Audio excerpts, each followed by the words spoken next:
17 ঘন্টা তল্লাশির পর গ্রেপ্তার বনগাঁ পৌরসভার প্রাক্তন পৌরপ্রধান শঙ্কর আঢ্যকে। সকাল 7:30 থেকে রাত 12:30 পর্যন্ত দীর্ঘ 17 ঘন্টার ম্যারাথন তল্লাশির পর বনগাঁ পৌরসভার প্রাক্তন পৌরপ্রধান শঙ্কর আঢ্যকে গ্রেপ্তার করল ইডি। রাত 12:32 নাগাদ শঙ্কর আঢ্যকে তার বাড়ি থেকে গ্রেপ্তার করে বের করে আনে ইডি আধিকারিকরা। শঙ্কর আঢ্যকে ইডি বাড়ি থেকে নিয়ে বেরোনোর সময় গাড়ির সামনে বিক্ষোভ দেখাতে শুরু করে তার অনুগামীরা। ইডির গাড়ি লক্ষ্য করে ইট ছোড়া হয়। ব্যাপক উত্তেজনা ছড়াতেই লাঠিচার্জ করে সিআরপিএফ জওয়ানরা। ঘটনাস্থলে পৌঁছায় বনগাঁ থানার পুলিশ।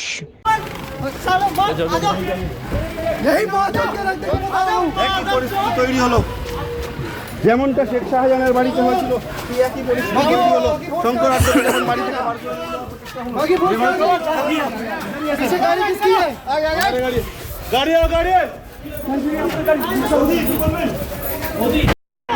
কোথায় নিয়ে যাচ্ছে? কোথায় নিয়ে যাচ্ছে?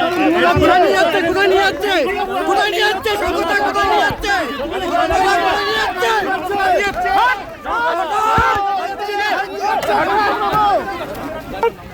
সিআরপি को देखा কোথায় নিয়ে যাচ্ছে? কোথায় নিয়ে যাচ্ছে? কোথায় নিয়ে যাচ্ছে? কোথায় নিয়ে যাচ্ছে? কোথায় নিয়ে যাচ্ছে? কোথায় নিয়ে যাচ্ছে?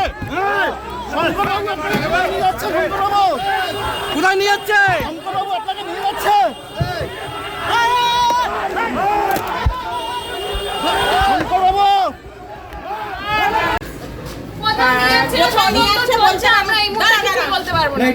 কোথায় কোথায় নিয়ে সাড়ে সাতটার সময় এসেছে। আমি গেট খুলে দিয়েছি। সকাল থেকে সারাদিন ব্যবসার সম্বন্ধে কথা বলেছে, কিন্তু এখন লাস্টে 12:15 সময় দেখতে পেলাম একটা অফিসার আসলো, এসে একটা জ্যোতিপ্রিয় মল্লিকের কাগজ দেখালো। বললো জ্যোতিপ্রিয় মল্লিক আপনার নাম বলেছে কি কেউ বা বলেছে, তার জন্য আপনাকে অ্যারেস্ট করলাম। তদন্ত চলছে, আমরা পরে মিথ্যা কেসে ফাঁসালো। মিথ্যা তারা না কথাটা বলি না। কি হয়েছে? সারাদিন পরে ব্যবসা নিয়ে চললো। রাত্রে 12:30টার সময় নাটক করলো জ্যোতিপ্রিয় মল্লিকের জন্য আপনাকে অ্যারেস্ট করলাম।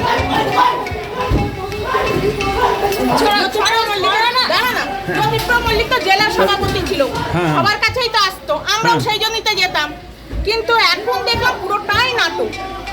7:30 থেকে সারাদিন ধরে আমরা সহযোগিতা করলাম। লাস্টে একটা অফিসার ব্যাগের থেকে কাগজ বের করে দেখালো, এই যে জ্যোতিপ্রিয় মল্লিকের জন্য অ্যারেস্ট করলাম। কি হয়েছিল? কি হয়েছিল বৌদি? বৌদি একটু বলবেন?